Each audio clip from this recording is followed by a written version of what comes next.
क्यों आज बच्चा, क्यों एक स्टूडेंट तनाव में है, डर में है। मैं ये कहना चाहूँगी उनको एकेडमिक प्रेशर होता है, पैरेंटल एंग्जाइटी होती है, उनके हाई एक्सपेक्टेशंस होते हैं। मेंटल हेल्थ इश्यूज बहुत ज़्यादा पनप रहे हैं। तो आप दूसरों के साथ अपने आप को कंपेयर करते हो तो प्रॉब्लम होता है।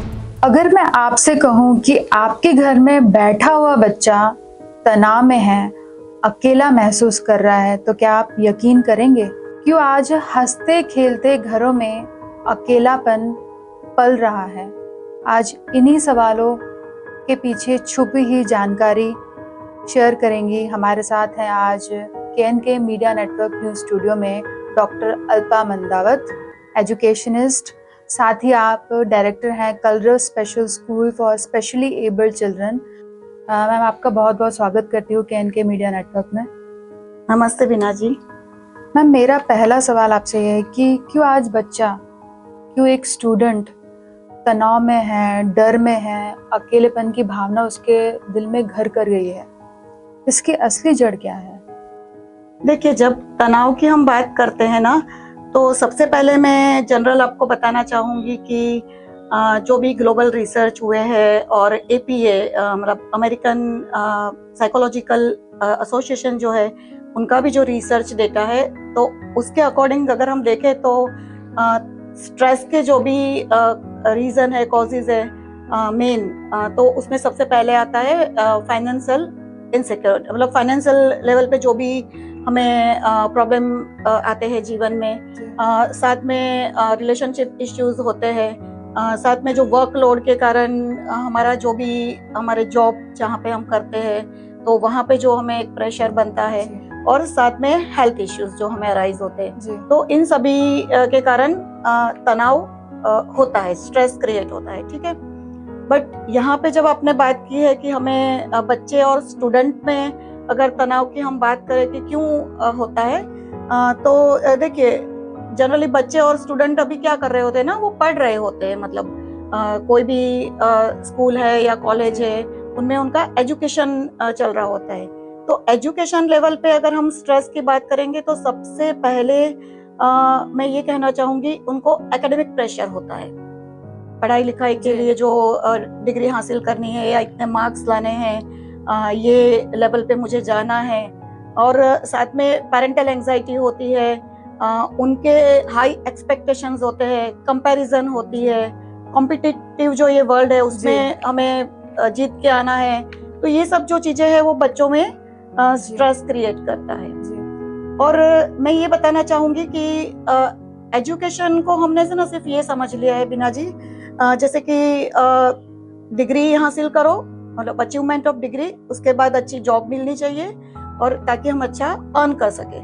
तो मैं ये नहीं कहती हूँ कि वो गलत है, वो तो एक नेसेसरी है ही चीज, क्योंकि मैंने पहले ही बोला कि जिस तरह ग्लोबली जैसे मैंने बताया कि जो रिसर्च है उसमें फर्स्ट जो रीजन है तनाव का जो कॉज है वही फाइनेंशियल इश्यूज है, कि अगर आपके पास पैसा नहीं है तो प्रॉब्लम रहती है।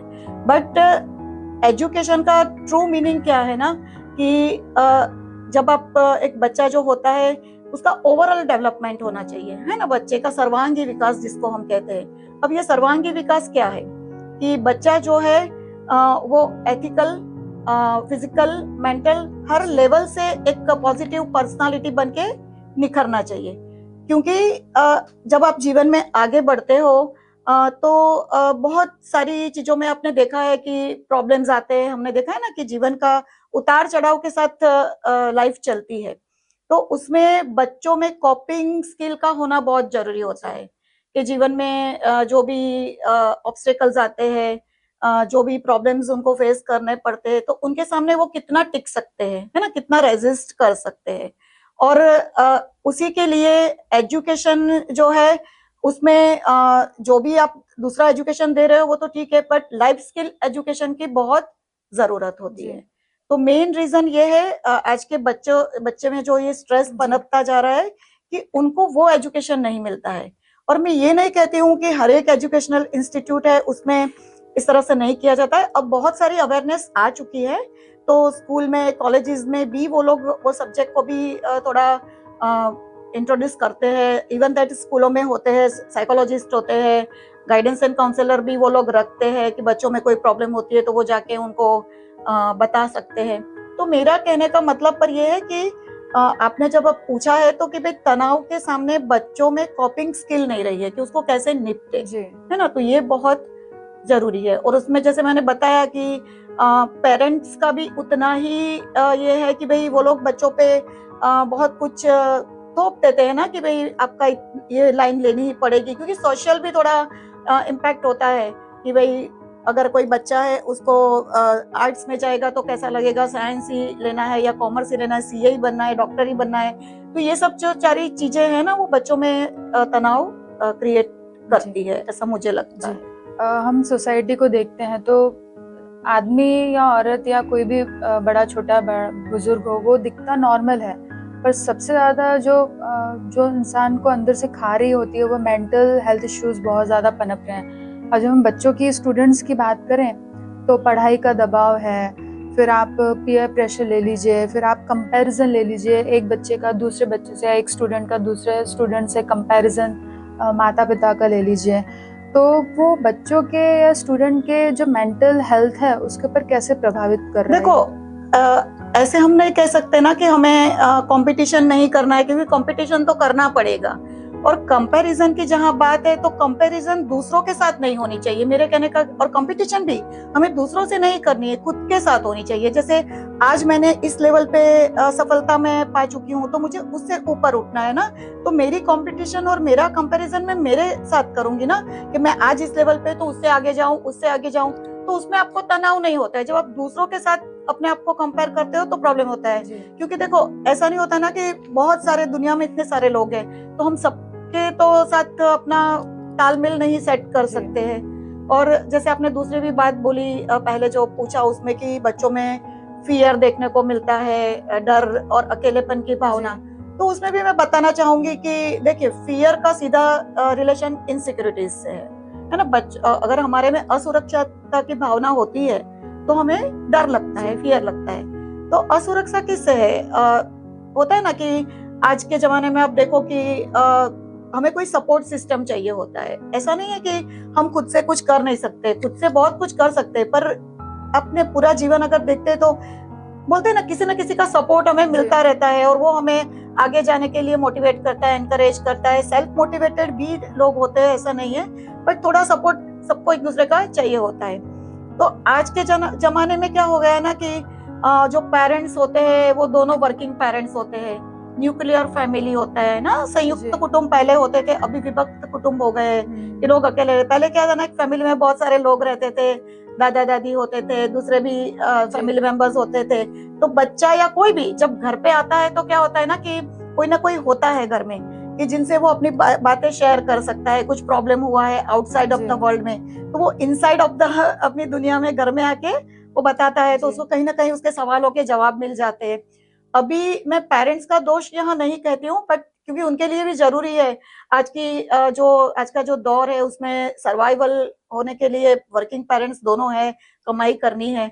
बट जब वो लोग वर्क करते हैं तो उनको भी अपने वर्क प्लेस का स्ट्रेस होता है, और वही वो थकान के साथ जब घर में आते हैं तो जल्दी बच्चों के साथ शायद इतना उनका ये नहीं रहता है, और काफी टाइम तो बच्चे अकेले रहते हैं तो वो एक लोनलीनेस बच्चों को होती है कि मैं whom to say और व्हाट टू से, क्या कहूँ, कुछ समझ नहीं आता है। तो वो सब लेके बच्चा अपने आप को अकेला फील करता है, और वहीं से वो बोलते ना इनसिक्योरिटीज होती है कि मैं अकेला कैसे कर पाऊंगा, तो फिर फियर की वो जो फीलिंग्स है वो डेवलप होने लगती है। तो मेरा कहने का मतलब यहाँ ऐसा है कि बहुत जरूरी होता है कि बच्चों को भी एक टाइम देना चाहिए, है ना, कि उनके साथ बैठ के बात करनी चाहिए, क्योंकि बहुत सारे हम नहीं जानते हैं।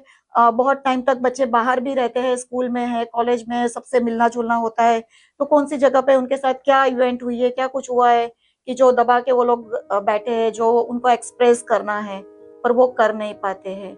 और कोई पूछने वाला हो तो शायद और माँ बाप भी है ना, जैसे मैंने बोला ना, एक्सपेक्टेशन ज्यादा होती है तो वो भी बच्चों को भी उसका भी ये होता है कि कहीं वो लोग कुछ गलत ना समझ ले। पढ़ाई के लिए भी यही होता है कि मार्क्स कम आते हैं तो बच्चे, आपने देखा ना, बहुत सारी बार देखा होगा कि जी। बच्चे सुसाइडल टेंडेंसी अटेम्प्ट होते हैं। करते हैं। तो हाँ। अभी कम मार्क आ गए हाँ। या कुछ फेलियर हो गया एजुकेशन में, तो भी वो लोग ऐसा कर लेते हैं। कभी तो रिलेशनशिप में आपने देखा होगा कि कॉलेज में देखा है लड़के लड़कियां कुछ हाँ। ब्रेकअप हुआ तो उन्होंने सुसाइडल थॉट क्रिएट हो जाते हैं, डिप्रेशन में चले जाते हैं। तो क्योंकि सबसे अगर मैं बोलना चाहूँ कि क्यों ऐसा है, तो उनमें कॉपिंग स्किल नहीं होती है, जो मैंने पहले ही बोला। तो एजुकेशन में ये जरूरी है कि लाइफ स्किल रिलेटेड एजुकेशन दिया जाए। जी। किसी भी चीज़, किसी भी बीमारी, कोई भी बीमारी हो या हेल्थ इश्यू हो या फिजिकल इश्यू, उसको जड़ से समझना, उसके सिम्टम्स को आइडेंटिफाई करना सही टाइम पर, वो बहुत ज़रूरी है। तो कैसे जो माता पिता हैं वो अपने बच्चों के जो तनाव में है उसके सिम्टम्स को कैसे आइडेंटिफाई करें? देखो, साइकोलॉजी जो सब्जेक्ट है ना, उसका साइकोलॉजी का मतलब ही होता है जो भी माइंड और बिहेवियर की स्टडी, ठीक है ना। तो अभी देखो, कोई बच्चा अंदर से दुखी है या उसको इमोशनल कुछ अंदर स्टकअप है, क्या प्रॉब्लम है, तो एकदम तो हम वो जान नहीं सकते, उनके दिमाग में घुस के तो नहीं पता चलेगा ना हमको एकदम। तो वो कहाँ से हमें पता चलेगा? उनके बिहेवियर से। जी। तो और उसके थोड़े फिजिकल सिम्टम्स भी होते हैं, जैसे हम बोलते हैं ना साइकोसोमेटिक, है ना। सोमेटिक मतलब हमारी बॉडी के अंदर जो भी होता है, और साइकोलॉजी मतलब जो हमारा माइंड के जो थॉट्स और पैटर्न्स और सब जो होती है, इमोशन जो होते हैं, जी। उसको बोलते हैं। तो अगर कोई बच्चा प्रॉब्लम में होता है, स्ट्रेस में है, एंजाइटी फील हो रही है, तो सबसे पहले कैसे पता चलेगा कि वो जो है उसकी फिजिकल बॉडी या बिहेवियर में अगर आप देखो कि उसकी नींद कम हो जाएगी ना, स्लिप प्रॉब्लम हो जाएंगे, जी।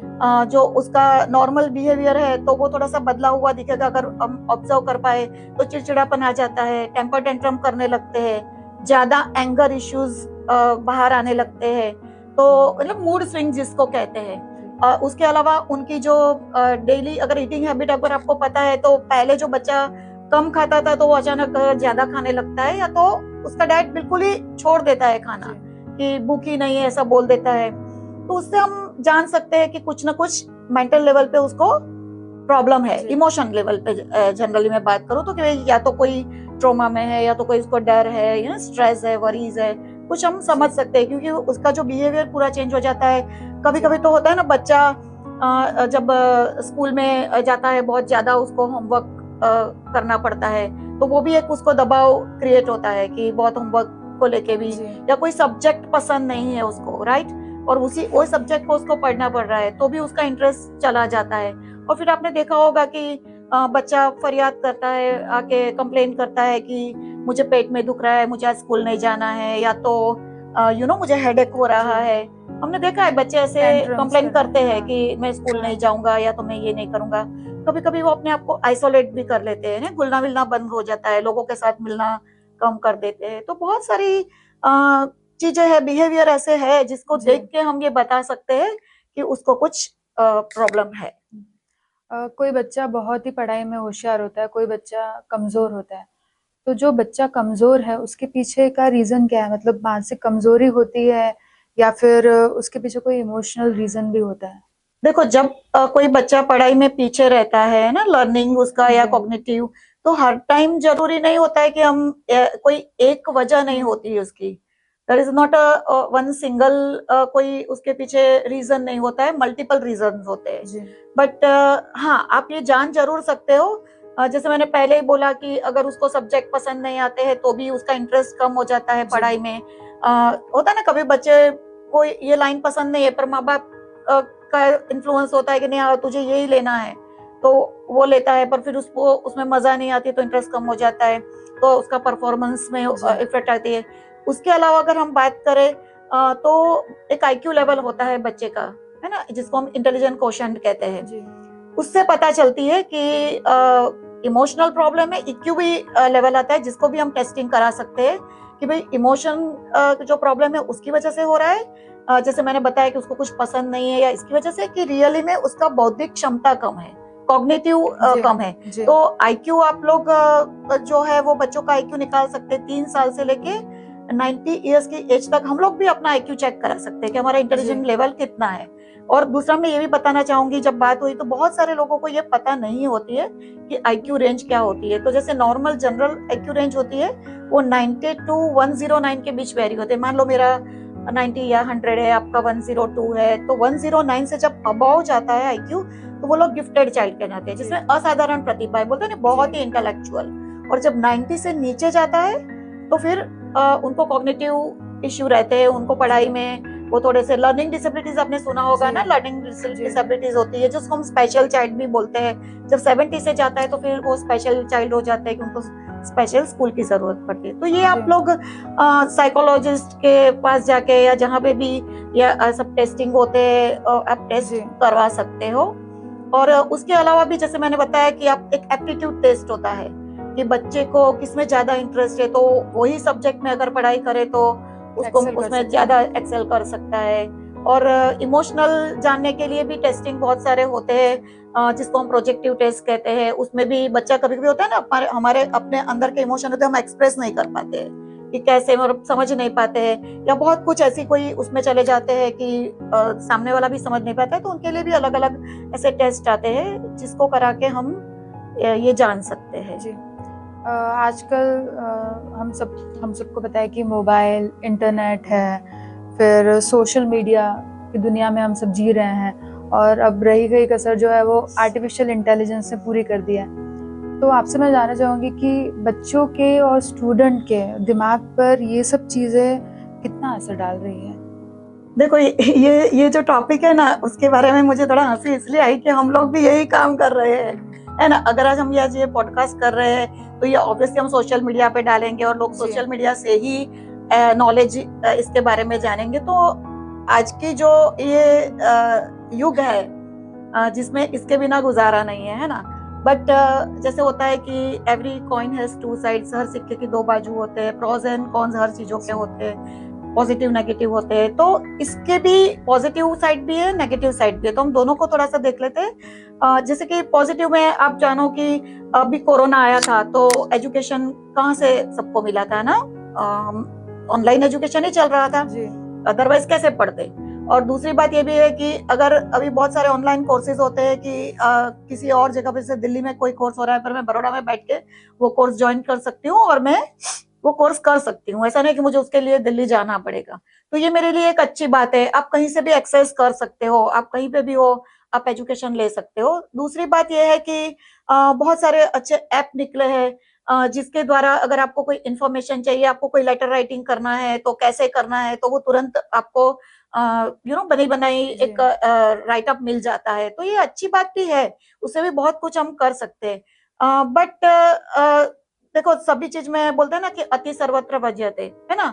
किसी भी चीज का हद से ज्यादा जब हम इस्तेमाल करते हैं तो वो हमारे लिए प्रॉब्लम क्रिएट करता है। तो मैं ये नहीं कहूंगी कि ये सभी अच्छी चीज है। इसकी डार्क साइड अगर देखें तो ये है कि जब आप ऑनलाइन एजुकेशन लेते हो तो आपका माइंड डिस्ट्रैक्टेड रहता है, क्योंकि आप अगर अपने घर में बैठे हो और पढ़ाई चल रही है तो बहुत सारी चीजें में आपका ध्यान, तो कंसंट्रेशन नहीं रहता है। दूसरा, एक पर्सनल टच मिस होता है ना। जब 1 to 1 जब हम बात कर रहे होते हैं, फिजिकल लेवल की प्रेजेंस होती है, तो वहां पे आपका एक पर्सनल टच मिलता है और आप बहुत अच्छे से आप ग्रास्प कर सकते हो हर चीज।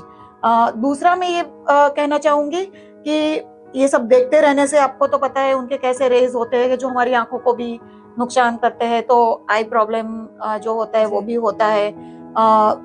और जब बहुत ही अगर यूज करने तो उसकी असर माइंड पे भी तो होती ही है। और पहले आप देखते थे कि हम लोग राइटिंग पेपर पेन से करते थे ना, अपने हाथ से, तो हमारे ये जो टिप्स है उसमें सेंसरी न्यूरॉन्स होते हैं जिसका सीधा कनेक्शन हमारे ब्रेन के साथ है। तो जब भी हम कुछ लिखते हैं ना तो सीधा उसको मेमोराइज करने में बहुत इजी हो जाता है, जबकि अभी तो हम कॉपी पेस्ट करते हैं तो फिर वो भी अफेक्ट होता है।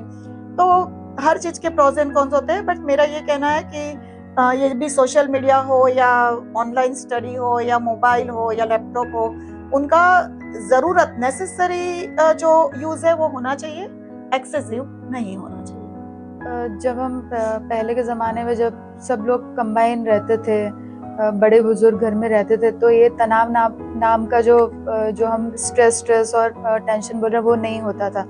अभी जब हम न्यूक्लियर फैमिली में रह रहे हैं और दोनों माता पिता ही वर्किंग है, जो आज की नेसेसिटी है, उस सिनेरियो में पेरेंट्स कैसे पहचाने कि भई ये मेरा बच्चा जो है वो तनाव से गुजर रहा है, उसे अब प्रोफेशनल काउंसलिंग की ज़रूरत है? देखो, सबसे पहले तो उसके लिए मैं ये कहना चाहूंगी ना, पेरेंट्स को भी थोड़ा नॉलेजेबल होना चाहिए, है ना, इन सब चीजों के बारे में, कि जो मेंटल हेल्थ होती है उसमें किस प्रकार की होती है, क्या क्या मेंटल डिसऑर्डर्स होते हैं, और स्ट्रेस जिसको हम बोलते हैं, तो उसमें बहुत सारे लोगों को नहीं मालूम है, आई डोंट नो, कि स्ट्रेस में भी एक होता है यूज स्ट्रेस, एक होता है डिस्ट्रेस। तो यूज स्ट्रेस जो होता है वो बहुत ही पॉजिटिव स्ट्रेस जिसको हम बोलते हैं, कि वो जरूरी होता है, कि अगर मान लो आपको कोई रिक्वायर्ड पीरियड में कोई प्रोजेक्ट कंप्लीशन करना है, या आपको कोई वर्क दिया गया है कि ये काम आपको करना है, या आपको कहीं जाना भी है ना, सुबह उठ के हम ट्रैवल करने जाते हैं, हमारी फ्लाइट होती है, ये होती है, या आपको पैकिंग करना होता है, ये सब जो चीजें करनी होती है, तो हमें थोड़ा स्ट्रेस रहता है कि नहीं कल मुझे जाना है तो मैं ये सब कर दूं, या मुझे ये प्रोजेक्ट का कंप्लीशन 3 दिन में देना है, तो चलो मैं बैठ जाऊं करने के लिए।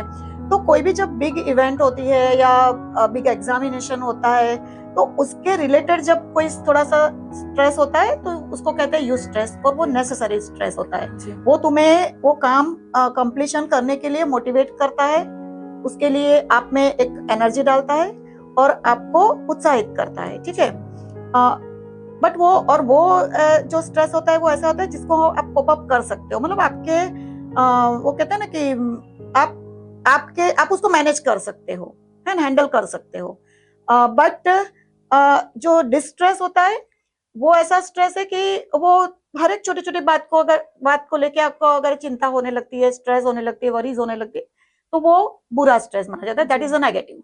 और वो कैसे पता चलेगा, जैसे मैंने बताया कि हर छोटी छोटी बात पे होता है तो वो नेगेटिव है, फिर उसका बहुत लंबा टाइम होता है, वो ना वो तो थोड़ा सा एक स्पेसिफिक पीरियड के लिए यूज स्ट्रेस रहता है, वो हमेशा रहता है। तो जैसे 1 महीने, 2 महीने, 3 महीने से लंबा अगर वो चलती है उसकी अवधि, तो फिर माता पिता को समझना चाहिए कि वो छोटी छोटी बात पे अगर उसको प्रॉब्लम है तो ये कुछ ज्यादा है, और शुरुआत स्ट्रेस से होती है, और फिर एंजाइटी, फिर डिप्रेशन, तो ऐसे करके आगे जाते जाते आप साइकोलॉजिकल डिसऑर्डर भी हो जाता है, क्योंकि जो डिसऑर्डर होते हैं उसमें होता है न्यूरोटिक, एक होता है साइकोटिक। तो न्यूरोटिक जो होता है उसको हम गाइडेंस काउंसलिंग या बहुत सारी दूसरी टेक्निक है, इमोशनल एम्पावरमेंट टेक्निक, या इससे थोड़ा सा ठीक कर सकते हैं। बट जब आप साइकोटिक लेवल के पहुंच जाते हो तो फिर आपको मेडिसिन की भी जरूरत पड़ी, जिसको हम साइकोटिक ड्रग बोलते हैं, मेडिसिन बोलते हैं।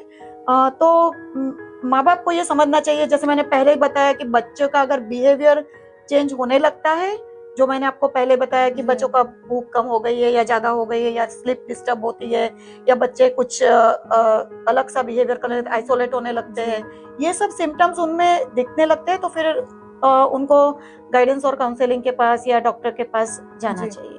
जी, मतलब लाइफ में हेल्दी स्ट्रेस भी बहुत जरूरी है, अगर आपको एक प्रगति करनी है तो। मेरा आखिरी सवाल आपसे है कि अगर एक साइकोलॉजिस्ट को, पेरेंट्स को, टीचर्स को, साथ ही सोसाइटी को अगर कोई एक मैसेज देना वो चाहे बच्चों को लेकर, ताकि उनका एक मानसिक स्वास्थ्य बेहतर हो। देखिए, अभी जो पेरेंट्स है और टीचर है, ठीक है ना, तो मैं सबसे पहले ये बोलूंगी कि आपका जो भी बच्चा है, या जो भी मतलब मैं तो सभी के लिए बोलती हूँ, बच्चे हैं या बड़े हैं, कि कोई भी पर्सन है, उसको पहले जरूरत होती है एक्सेप्ट करने की, एक्सेप्टेंस की। अगर मैं आपको एक्सेप्ट करती हूँ तभी आप मुझे ट्रस्ट करोगे, है ना। अगर आप और जब आप ट्रस्ट करते हो तो आप मुझे आपकी सब बातें भी बताओगे, आप अपना कुछ भी हो शेयरिंग भी करोगे, और फिर मैं जो आपको कुछ अगर गाइड करूंगी तो आप उसको ग्रहण भी करोगे, है ना। अदरवाइज तो अगर मैं पहले ही आपको ये बोलूं कि नहीं आप तो ऐसे नहीं हो, वैसे नहीं हो, तो फिर आप मेरी बात क्यों मानोगे।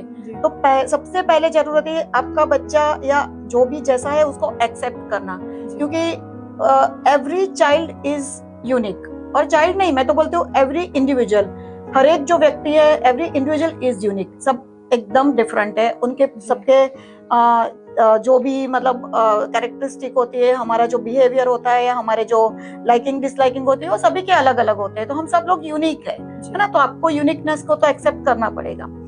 दूसरा मैं ये कहना चाहूंगी कि जैसे मैंने पहले बताया कि कंपेयर नहीं करना है, बट कॉम्प्लीमेंट करना है ना हमें। आपको उसको जो आता है उसको कॉम्प्लीमेंट कीजिए ना, उसको दूसरों के साथ क्यों जी। कंपेयर करते हैं, उसमें भी अलग सी स्किल होती है, तो उसको आप देखिए। तीसरी बात अगर मैं बोलूं कि जैसे कि जो फर्स्ट स्कूल जो हमारा होता है ना, वो हमारा होम होता है।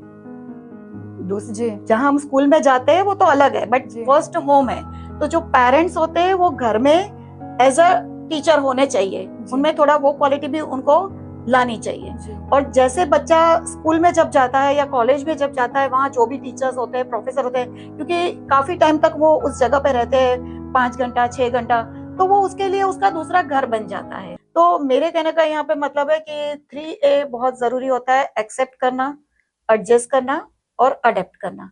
क्योंकि जब आप एक्सेप्ट करोगे तभी एडजस्टमेंट के लिए कोई रेडी होता है और फिर नई कोई चीज अडेप्ट करता है।